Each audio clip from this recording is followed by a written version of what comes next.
Dice así: ¿por qué es necesario que todos nosotros comparezcamos ante el tribunal de Cristo? Para que cada uno reciba según lo que haya hecho mientras estaba en el cuerpo, Recording in progress. sea bueno o sea malo. Tengamos un tiempo de oración. Amado Dios, cuánta gratitud tenemos nosotros por todo lo que tú has hecho por nuestra vida.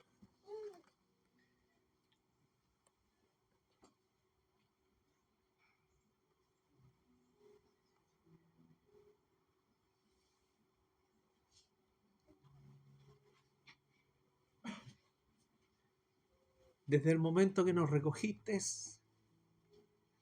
hasta el día de hoy, Señor. Todas las cosas en ti nos ayudan a bien.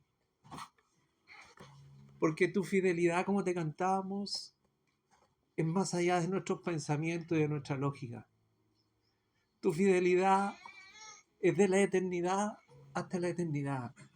Y la vivimos, la experimentamos, y aunque a veces se nos nubla, tú siempre seguirás siendo fiel. Señor, te doy gracias por este tiempo en que me permites compartir este tema. Te doy gracias porque sé que tú, Señor, has puesto esta inquietud en mi corazón de poder compartir este trozo de la palabra con mis hermanos, y yo espero que tú los edifiques igual como lo hiciste conmigo cuando me mostraste esta porción de la Escritura. Te agradezco sinceramente por cada uno de los que ha llegado esta mañana tarde ya, para que seamos edificados, Señor, y podamos construir nuestra santificación, que es el mayor de los logros que podemos alcanzar en la vida, cada uno de los seres humanos recogidos por tu mano. En el nombre de Jesús. Amén. Como recién decía, el Señor puso en mi corazón esto hace un tiempo, y créanme, hermanos, que para mí fue un zarandeo. Me golpeó y pude sacar algunas conclusiones para seguir hacia adelante en este largo proceso de santificación. Sin duda que todos nuestros éxitos en Cristo, todas las cosas que podemos hacer, nos ayudan, pero básicamente lo que el Señor busca de cada uno de nosotros es que en el día a día nos santifiquemos. Lo que significa eso: pasar por tribulaciones, desesperaciones, angustias, momentos duros, momentos difíciles, pero al final del camino siempre vemos la luz de Cristo. Vamos a ver qué hay por detrás de la iglesia cuando se presente en el tribunal de Cristo. La Biblia, como yo siempre lo he compartido, no tiene matices, no tiene grises, tampoco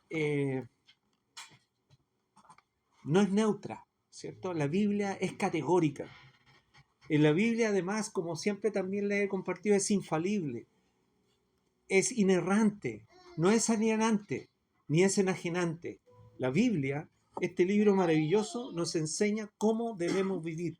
Y la mejor forma de vivir es reconociendo el señorío de Cristo.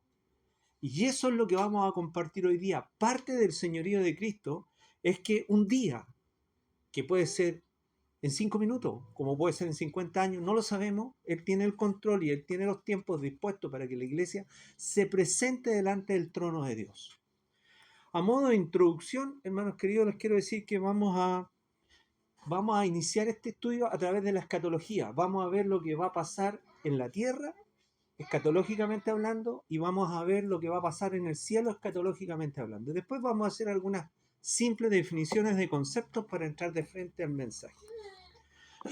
Quiero también, por honestidad intelectual, decir que en gran medida, yo creo que no tanto, un 20, un 30%, rescaté de un ministerio que se llama Sabiduría, que tiene una muy buena mirada del tribunal de Cristo. Y ahí saqué algunos conceptos del griego que me significaron poder anexarlo a este mensaje para poderle darle un complemento adecuado. Bien, escatológicamente hablando, es lo que va a pasar hacia futuro, lo que pasará en la tierra. Veamos lo que pasará en la tierra. Primero viene el arrebatamiento. creemos en el arrebatamiento, ¿no? Amén. Sí. Lo que pasa es que hay algunas doctrinas, ¿cierto?, que ven el arrebatamiento como un solo evento con la segunda venida de Cristo. Es decir, se va a subir y baja Cristo inmediatamente, se sube hacia los cielos y se baja inmediatamente.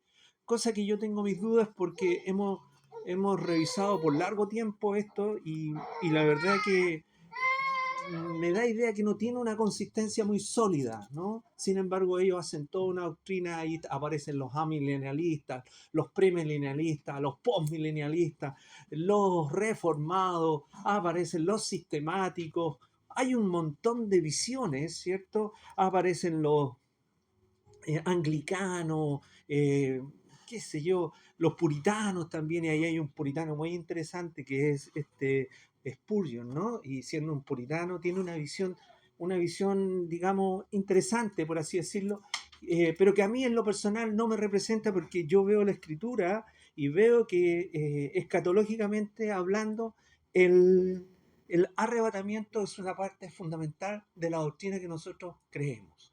Luego, y eso lo podemos tener un sustento en 1 Tesalonicenses 4, 16, 17. Hermanos queridos, no lo busquen porque si no nos va a tomar mucho tiempo. Se los voy a dejar si alguien los quiere anotar, ahí lo encuentran. Vamos a, vamos a revisar lo que va a pasar en el cielo de Dios, porque esto es como que más lo vamos a pasar por alto, si no nos va a tomar mucho tiempo. El arrebatamiento, después viene la tribulación, que eso lo encontramos en Mateo 24, 21. Luego viene el trato cumplido con Israel. Eso es lo que va a pasar escatológicamente hablando en la tierra. Se va a cumplir el trato con Israel. Eso sale en Hebreos capítulo 8, de verso 6 al verso 13. Ahí lo encuentra. Luego del trato cumplido viene la segunda venida de Jesucristo a la tierra. Lo encuentra en Mateo 24, 12 al 42 al 44. Posteriormente a eso viene el juicio a Israel, que lo encuentra en Mateos 27, 25. Ahora, esto del juicio de Israel, yo revisaba cuando el Señor Jesucristo se presentó ante Pilato y él dijo, yo no veo ningún pecado en este hombre, no veo ninguna falta como para que lo maten. Sin embargo, ellos dijeron, no, crucifícale, crucifícale. Y esto es lo que más me llama la atención. Su sangre sea sobre nosotros y sobre nuestros hijos. Eso dijeron los israelitas. Van a tener que dar cuenta de todo aquello, ¿no? Como nación, Israel va a ser juzgado. Después viene el juicio a las naciones, que también va a ser en la tierra.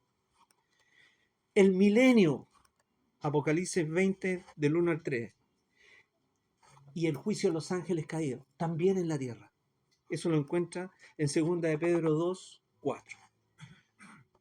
Lo que va a pasar en el cielo. Primero, el juicio a la iglesia. Y ahí estamos todos nosotros involucrados. El juicio a la iglesia lo vamos a experimentar cuando nos presentemos todos nosotros en el tribunal de Cristo. Hermanos queridos, esto no es un mensaje así, junten miedo, no se trata de eso, ¿no? Es lo que va a pasar y que es necesario tenerlo claro. Yo sé que muchos lo saben, pero vengo a refrescar este conocimiento de tal manera que ustedes tengan claridad que en el día a día vamos experimentando todo lo que en algún momento dado va a ser juzgado. Si me acompañan, por favor, para que veamos el juicio a la iglesia, Romanos 14, 10. Y esto sí que los vamos a revisar.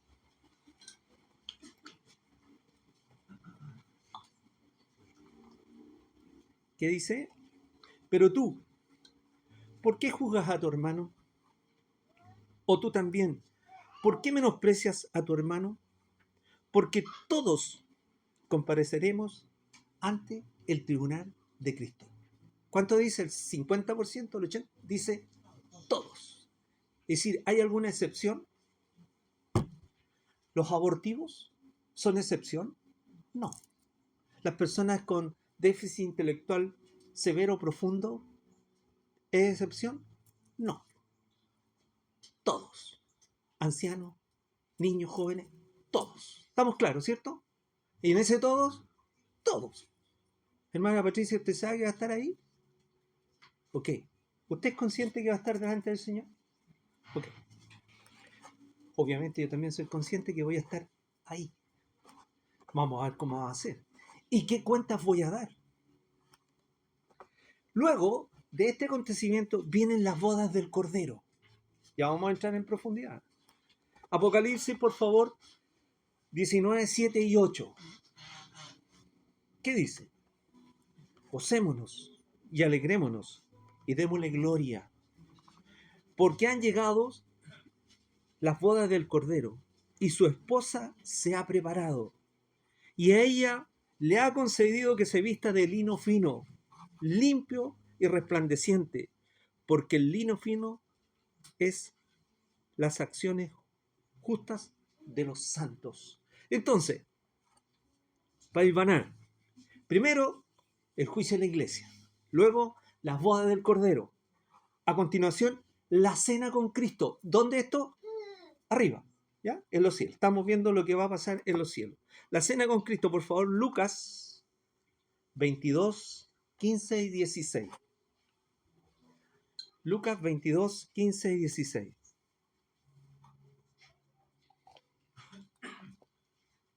Y les dijo: ¿cuánto he deseado comer con vosotros esta Pascua antes que padezca?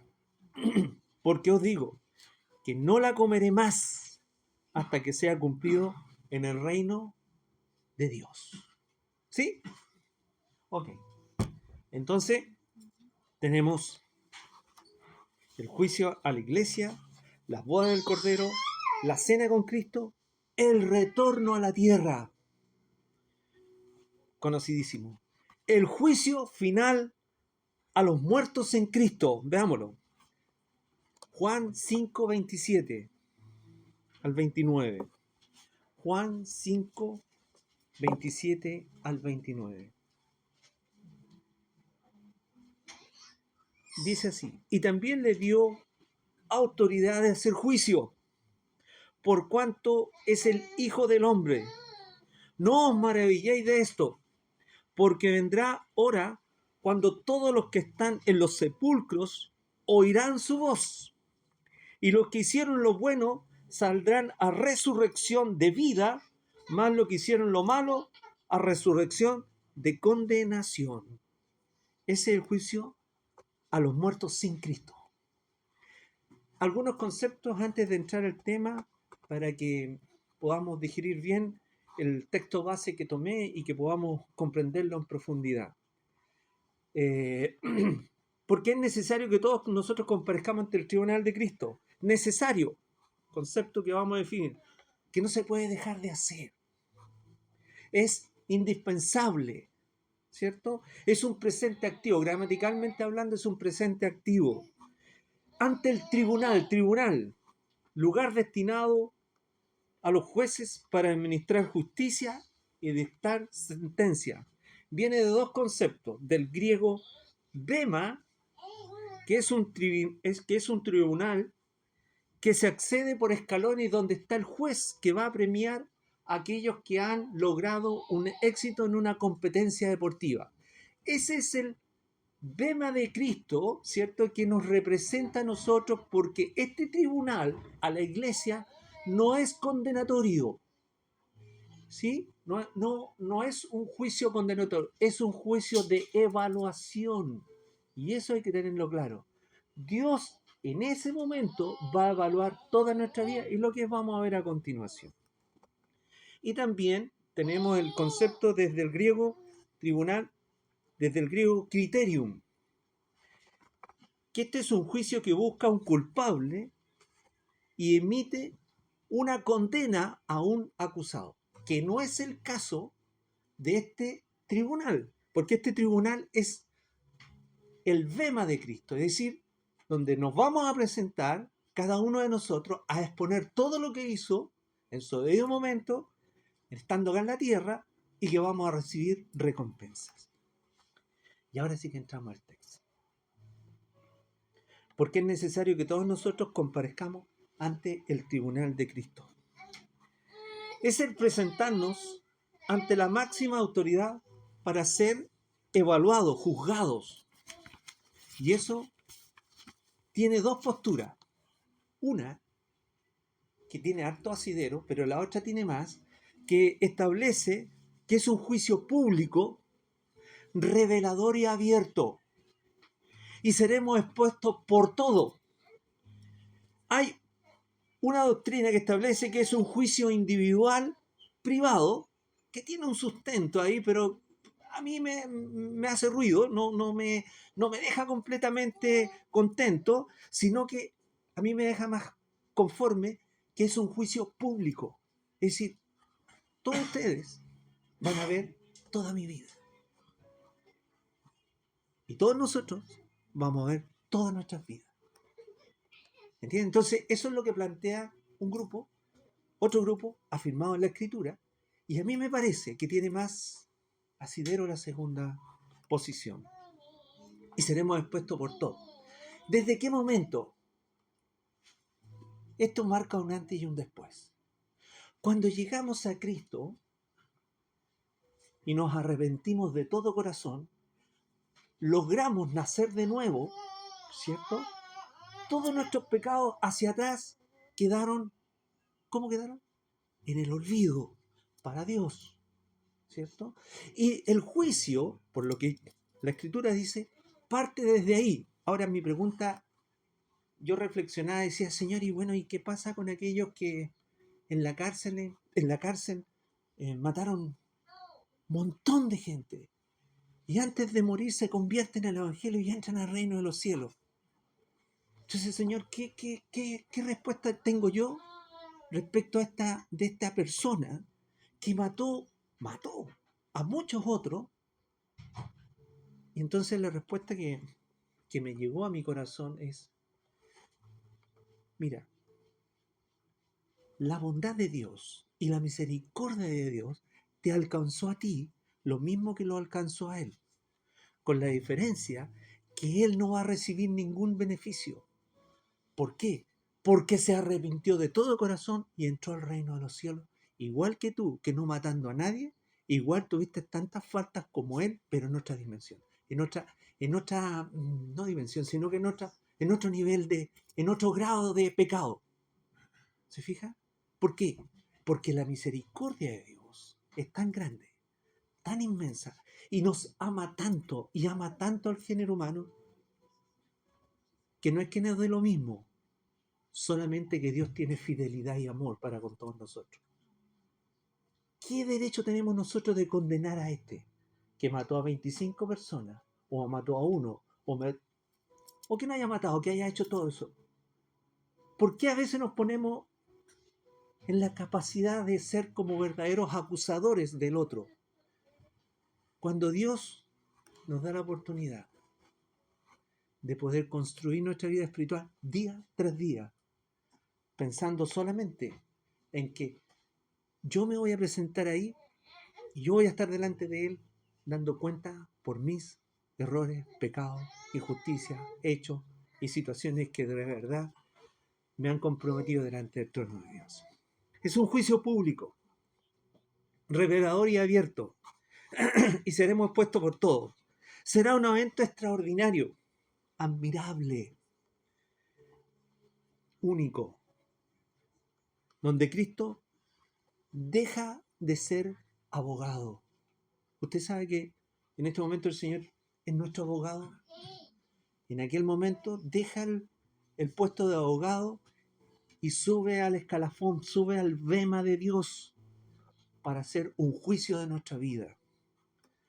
Deja de ser abogado y pasa a ser el juez.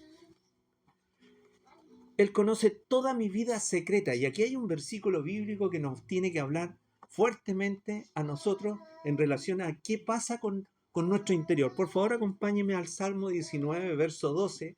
Y aquí hay algo sumamente interesante. Le voy a dar tiempo para que lo busque.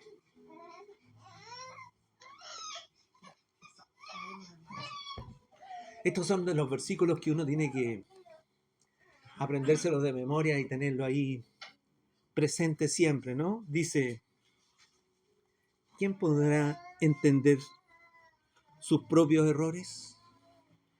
¿quién podrá entender sus propios errores? Y aquí viene lo que más me llama la atención.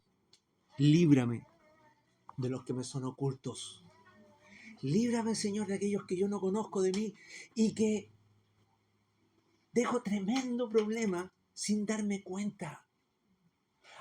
Muchas veces una sola palabra, hermano, provoca un daño irreparable en el corazón de la otra persona. Y yo no me di ni cuenta. Ni siquiera fui capaz de darme cuenta que con mis palabras estaba haciendo un daño tan profundo en la otra persona. A veces con las actitudes, a veces con nuestros pensamientos, con tantas situaciones que dañamos, ¿cierto?, nuestra calidad de vida delante de Dios. Y por eso es que es tan importante saber que por todas estas cosas vamos a ser juzgados. Este es un juicio a los creyentes convertidos de todo corazón. Es una plataforma inconcebible en la mente humana, porque nosotros tenemos una mirada de la justicia, y aquí nuestro amigo Alfredo podrá atestiguar de aquello, ¿cierto?, que los tribunales tienen una forma, ¿cierto?, y que cómo funcionan aquí y en general en el mundo, ¿no? Pero el tribunal de Cristo no es concebible en la mente humana, porque es algo que, si bien es cierto, algo habla la Escritura, no hay una imagen clara de lo que es. Lo único que yo puedo decirle que va a ser un evento, es inimaginable el tribunal de Cristo. Y ahí va a estar Él, como soberano Señor de señores y como un juez justo. Un juez que nos va a evaluar por todo y que de conformidad a ese juicio es cómo va a seguir nuestra vida futura. La vida no consiste en subir al cielo, estar en una boda, participar de la cena, participar de todos los eventos, bajar a la tierra y se acabó. No es así. La vida tiene una proyección tremenda de un futuro inimaginable por la mente humana y que lo podemos de alguna manera mejorar en nuestro paso por la tierra, de acuerdo con el proceso de santificación. La santificación es lo que más busca el Espíritu Santo, que le permitan trabajar en el corazón del ser humano. ¿Por qué? Porque algún día nos vamos a presentar en el bema de Dios. Vamos a comparecer, a dar cuenta, fíjense en esto, por nuestras acciones, por las palabras, por las obras realizadas, por las omisiones y por los pensamientos, por las acciones implacables que muchas veces hacemos, por los dolores causados a terceros, cosas que pudimos haberlas hecho y no las hicimos. Ojo con esto, por la desidia, por la apatía, por el desorden, por la flojera. Todas las cosas van a ser expuestas delante del trono de Dios. Daremos cuenta también por nuestra sujeción simbólica, efectiva y activa, verdadera, justa y ajustada a la Escritura. La semana pasada, el pastor tomó a la... ¿Cómo se llama la...? Estefanía. Ah, ya. Es hermana en Cristo, ¿no? Sí, ok. Tomó la hermana en Cristo. Hizo un ejemplo, ¿no? ¿Se acuerdan, no? ¿Se acuerdan? Sí. Y eso es una sugestión efectiva. ¿Y los varones? Les habló a las mujeres el Señor la semana pasada a través del pastor. Y entre paréntesis, hermanas queridas, se los digo con mucho afecto. Esa sujeción es la correcta. No es adelante, no es atrás y no es del pelo que se sujeten. Porque cuando se sujetan del pelo, el hombre llega la cabeza hasta el suelo. Cierro el paréntesis. Pero vamos a ver al hombre. Nuestra responsabilidad, ¿nos dio lo mismo, varones? Somos nosotros los sacerdotes de la casa.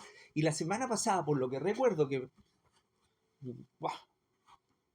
todos los problemas familiares, todos los problemas, y aunque a mí me cuesta entender y pueda decir, no estoy de acuerdo con el pastor, pero la Biblia lo dice así, la responsabilidad de la casa, de todas las dificultades, es de los varones. Claro, varones, nos guste o no nos guste, eso es. Pero en contraparte, bien sujeta a la mujer. No adelante, no atrás. Eso es lo ideal. Hermanos queridos, vamos a dar cuenta. Las damas, nuestras hermanas, van a dar cuenta.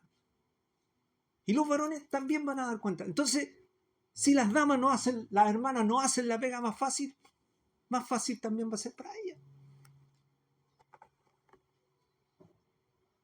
Nuestra responsabilidad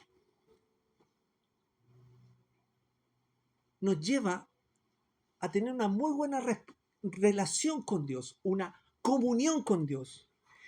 Y cuando yo estoy sujeto a la autoridad, se nota. Y aquí viene una pregunta a los varones. ¿Hay evidencia que yo estoy sujeto? ¿Hay evidencia que me sujeto a la autoridad? ¿O es de palabras solamente? ¿Sabe por qué? Porque esto no es una cuestión así que me guste o no me guste. Esto es un ordenamiento bíblico. Y frente a este ordenamiento bíblico, más vale tomarlo y aunque sea un sabor un poco incómodo, degustarlo y hacerlo pasar. ¿Sabe por qué? Porque detrás de eso hay una tremenda bendición. Fluye la bendición cuando un hombre y una mujer están sujetas. Se nota, hay evidencia, hay un frescor, hay algo especial que el Espíritu Santo da y que muestra a los demás que de verdad fluye la bendición, independiente de las dificultades, independiente de las pruebas.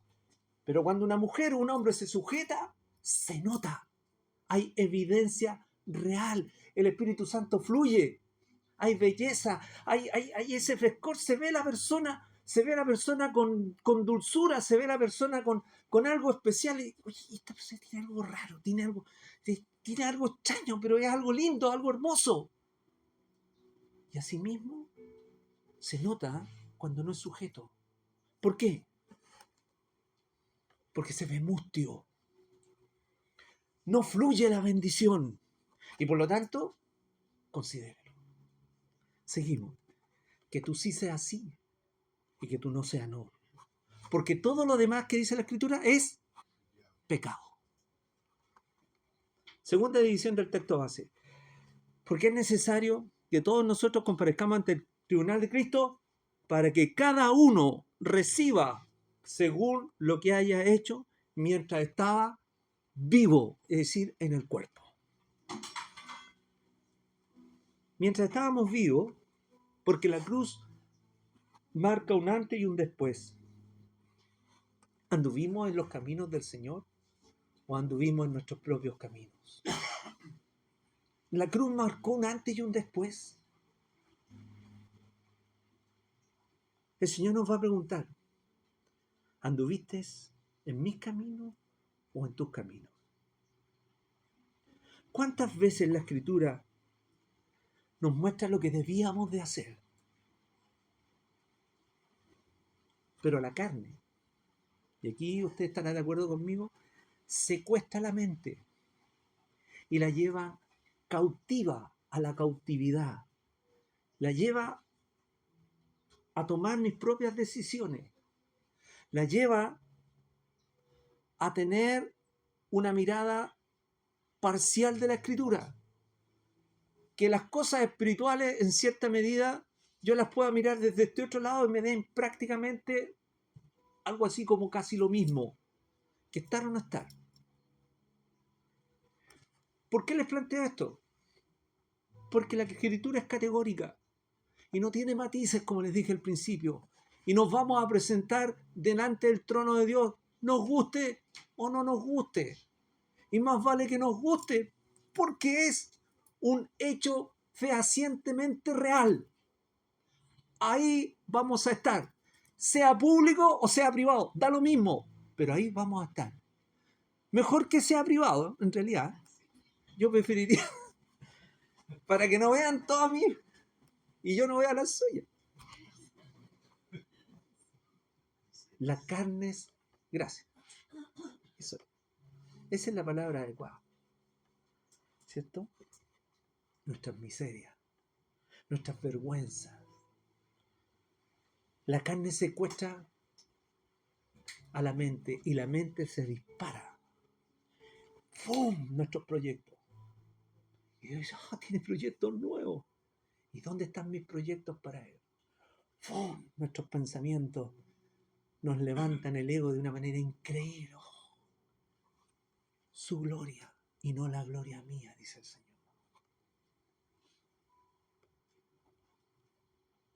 Es una exhaustiva evaluación que examina la vida completa de cada uno y le otorgará las recompensas que usted ni siquiera se imagina de lo que el Señor nos tiene preparado. ¿Por qué? Porque de alguna manera hemos servido al Señor en los demás. La Escritura dice que si hasta un vaso de agua yo le doy a alguien, ese vaso de agua va a ser,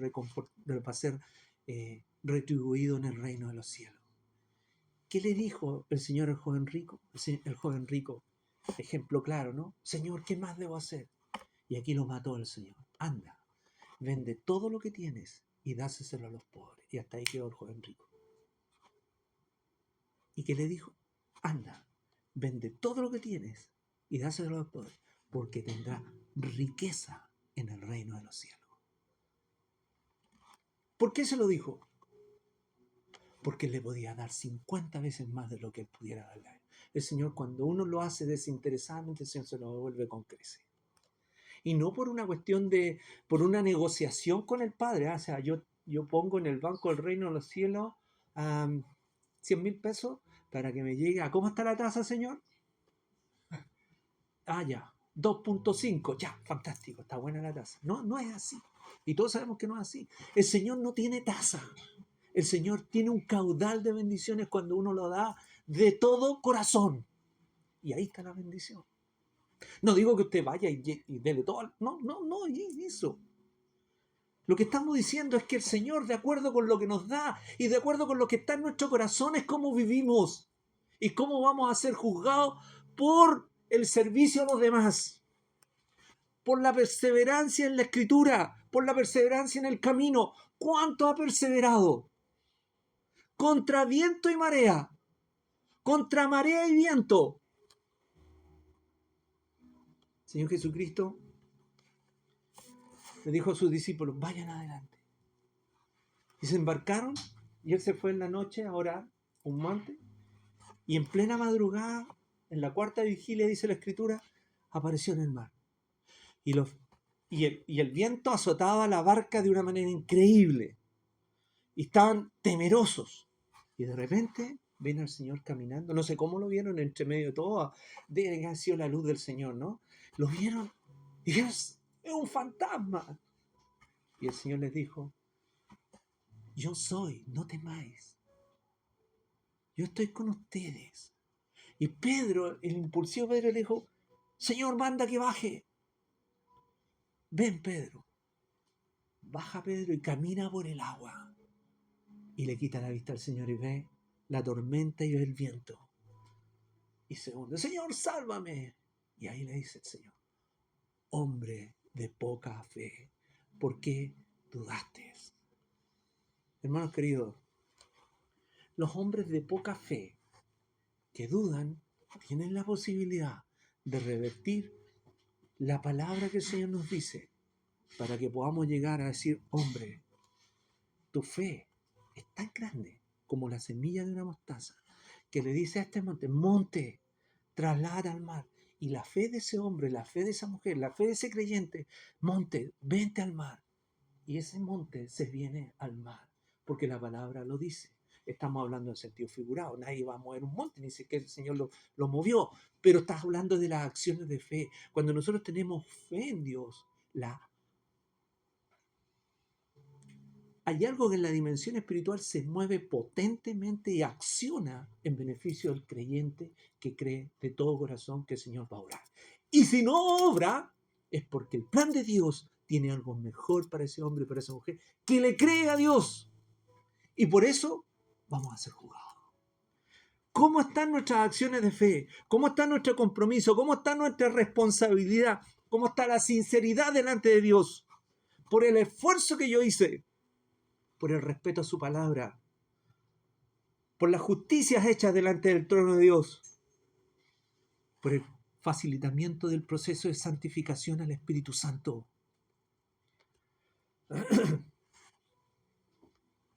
¿Cuántas veces nos sentimos reclamando?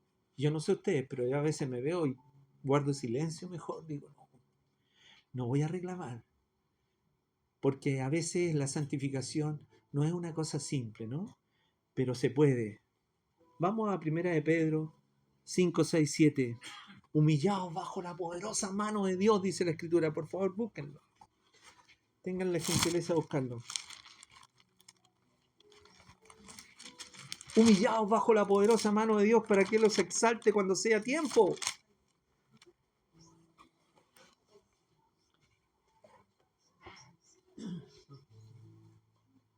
Cuando fuere tiempo, dice. Echando todas vuestras ansiedades sobre Él, porque Él tiene cuidado de vosotros. ¡Qué bálsamo! Echa todas tus ansiedades sobre Él, porque Él tiene el cuidado sobre vosotros.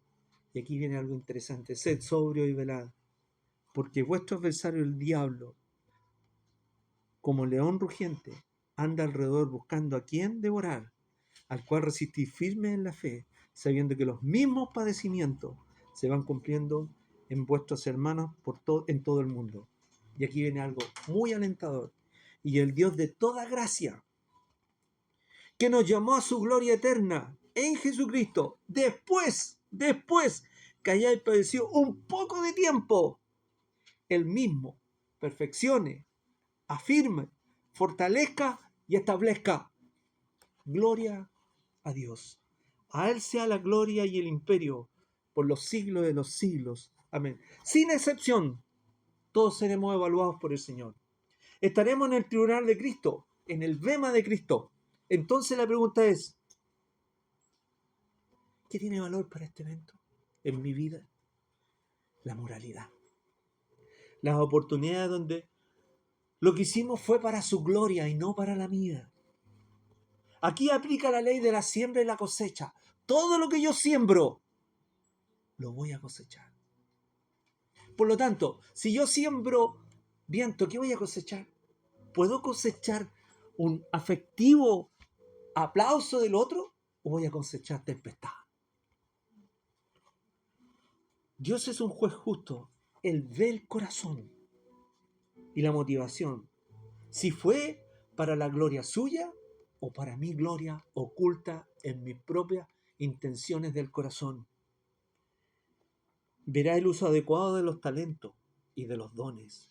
¿Cuántos talentos y dones están durmiendo, hermanos queridos? ¿Cuántos talentos y dones duermen? Duermen. Las acciones de justicia, la fidelidad a la voluntad de su palabra. Del Señor recibiremos la recompensa, dice la Escritura.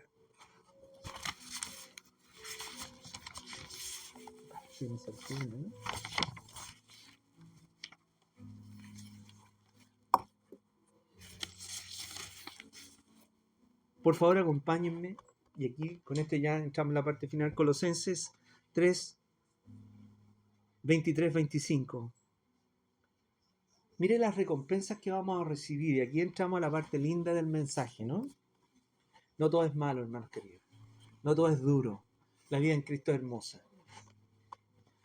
Dice, y todo lo que hagáis, hacedlo de corazón, como para el Señor, y no para los hombres, sabiendo que del Señor recibiréis la recompensa de la herencia, porque a Cristo al Señor servid.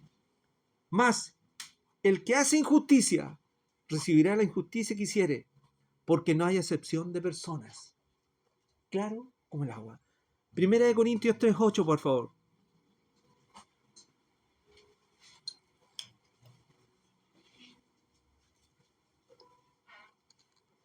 Dice así: y el que plantó y el que regó son una misma cosa, aunque cada uno recibirá su recompensa conforme a su labor. ¿Se dan cuenta? Vienen recompensa. Y este es vital. Este sí que es un versículo que nos tiene que dar una perspectiva diferente de lo que el Señor va a hacer con nosotros. Por favor, 1 Corintios, y lo vamos a leer bastante despacito, 3, 12 al 15. 1 Corintios 3, 12 al 15. Porque aquí tiene una belleza la escritura que es fundamental poder entenderla. 1 Corintios 3, 12 al 15. Dice así: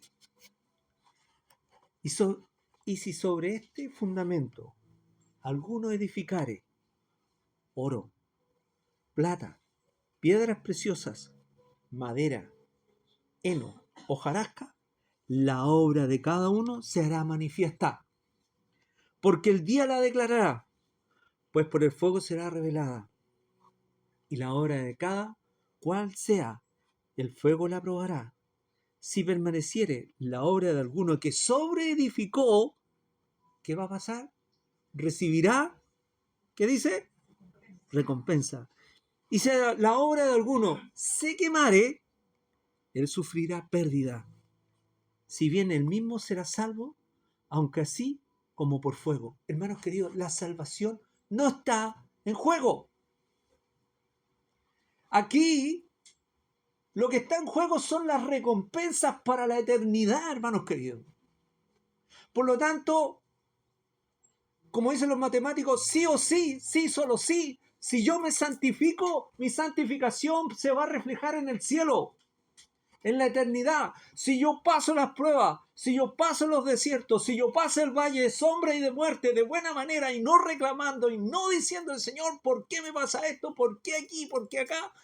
Se va a reflejar en la eternidad. Nos está preparando para la eternidad. Pasamos 40, 50, 60, 70. Hoy día murió un señor de 64 años, una persona famosa en Chile. ¿Y de qué le sirvió ser famoso si no conoció a Cristo? ¿De qué sirve ganar el oro y la tierra y ganar todos los tesoros del mundo si pierdo mi alma? ¿Qué recompensa dará al hombre por su alma? Dice la Escritura. Todo se va a reflejar en el cielo de Dios. Por lo tanto, la sujeción, la ofrenda, el amor hacia los demás, el trabajo. Y el trabajo es un tema. Vamos a abrir paréntesis. ¿Qué es lo que es el trabajo? Es el llamado. ¿A qué te llamó el Señor? A ser pastor, gloria a Dios. A ser evangelista, gloria a Dios. Al servicio, gloria a Dios. ¿A quién vas a servir? A los demás.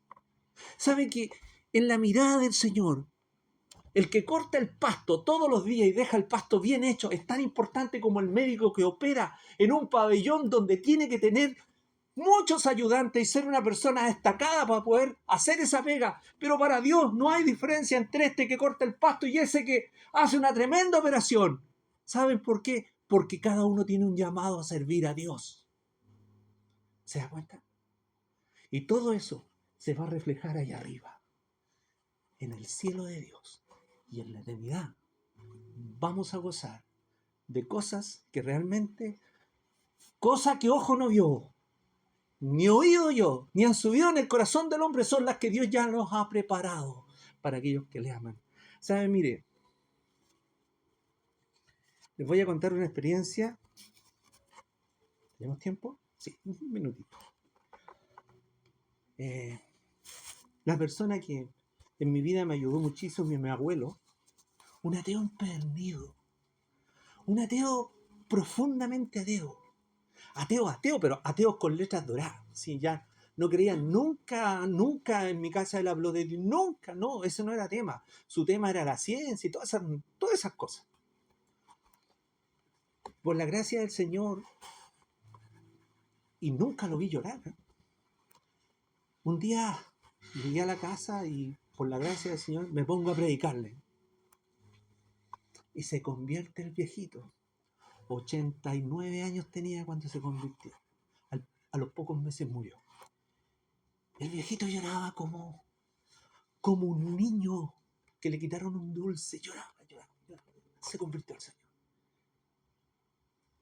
Llevémoslo allá.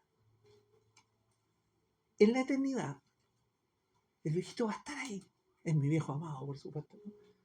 Va a estar ahí. No va a tener ninguna recompensa, pero va a estar ahí.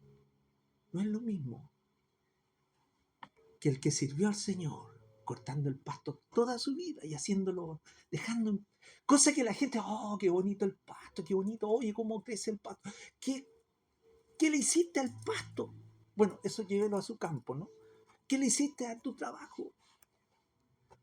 Es para la gloria de Dios, porque eso va a tener la recompensa de la santificación un día allá arriba. ¿Qué más será evaluado? La motivación del corazón que solo Dios vio en ti. ¿Qué más será evaluado?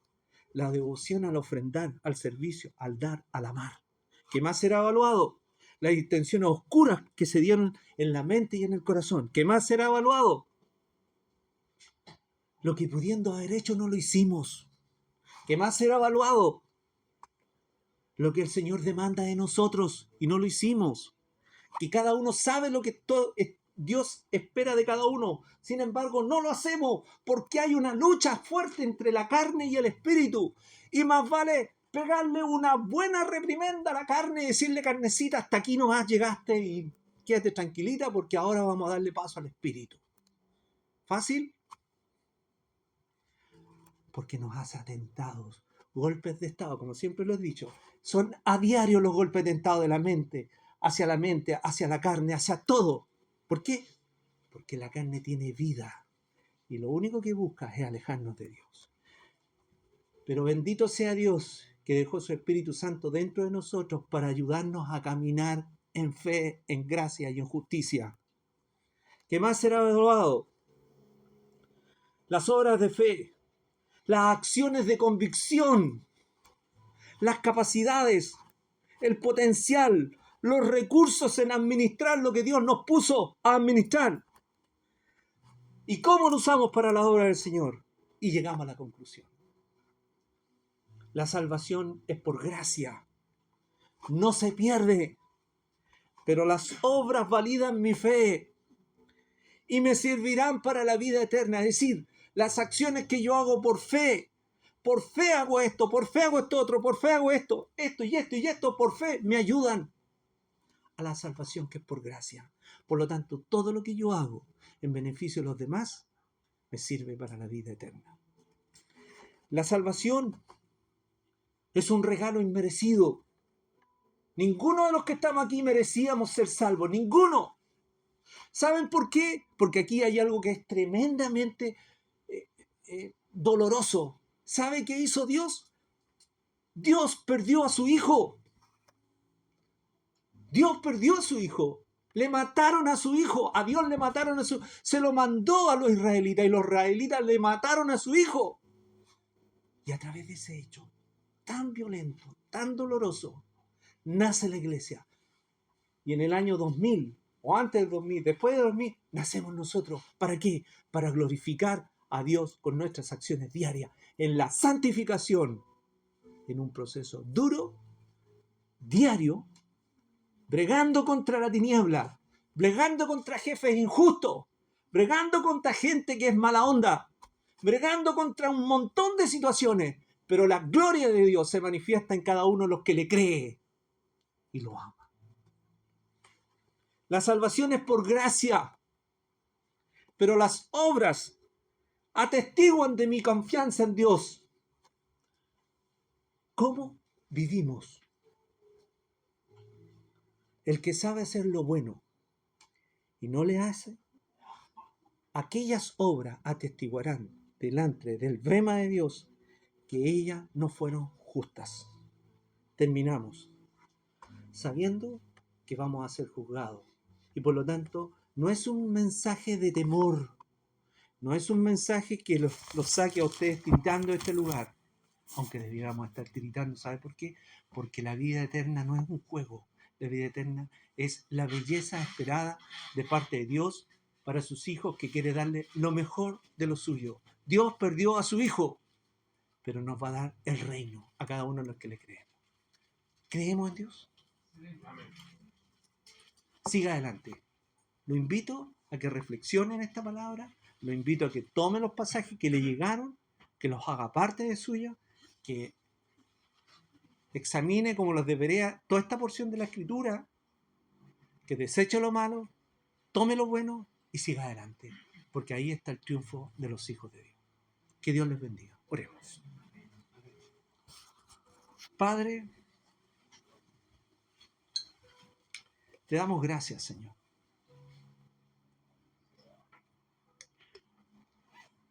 Por tu fidelidad, Señor. Te damos gracias por tu palabra.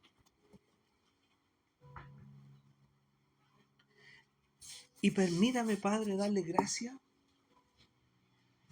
por cada una de las dificultades que está pasando cada uno de mis hermanos aquí presentes. Salud, economía, emociones, decepciones, fracasos, deslealtades, desmotivaciones, angustias, sufrimientos, dolor, amargura, soledad, decepción. Tú conoces los corazones, Señor. Tú conoces la profundidad del ser humano, Señor. A ti nada te es oculto, Señor. Oh Señor del cielo y de la tierra. Tú que conoces nuestra intimidad más profunda. Yo te quiero dar gracias, Señor, porque la construcción de tu Espíritu Santo en cada uno de nosotros refleja tu mano sobre nuestra vida. Gracias por cada uno de mis hermanos y mis hermanas que todos los días están en la lucha espiritual, que no es fácil, Señor, pero tiene el atractivo de tener la esperanza de entrar un día al reino de los cielos. Y por eso te bendecimos y te damos toda la gloria a ti, Señor.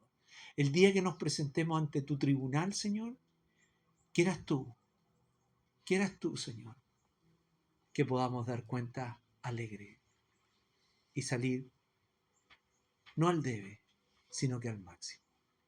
Para ello, ayúdanos a caminar. Ayúdanos, Señor, a reencontrarnos profundamente con la Escritura. Ayúdanos, Señor, a valorar los principios bíblicos. Ayúdanos, Señor. De verdad te necesitamos. Hermano querido, si usted necesita al Señor, levante sus manos y diga: Señor, te necesito. No tenga vergüenza el que le mire la mano en alto. Levante su mano y diga al Señor: te necesito. Te necesito en mi salud. Te necesito en mi compromiso contigo, Señor. En mis lealtades para contigo. Te necesito, Señor. Te necesito en mi intolerancia cuando las cosas no me resultan bien en mi grupo familiar y me salen en contra, Señor. Y no puedo, Señor. Te necesito también cuando estoy alegre y gozoso de saber que tú eres el que me da el gozo y la alegría en medio de las dificultades.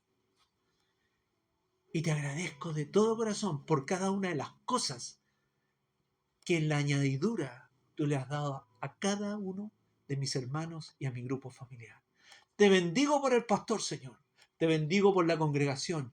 Activa los dones, activa los ministerios, activa la iglesia y pon tu mano, Señor, para que cada uno de nosotros nos comprometamos no con el pastor, sino que contigo, Señor. Porque el compromiso es más allá de esta esfera y de esta dimensión. Es a nivel espiritual, porque a nivel espiritual nos llamaste y nos convocaste. Gracias, Señor. En el nombre de Jesús. Amén. Disculpen que se me haya pasado un poquito la hora, pero era interesante el tema. Dios les bendiga.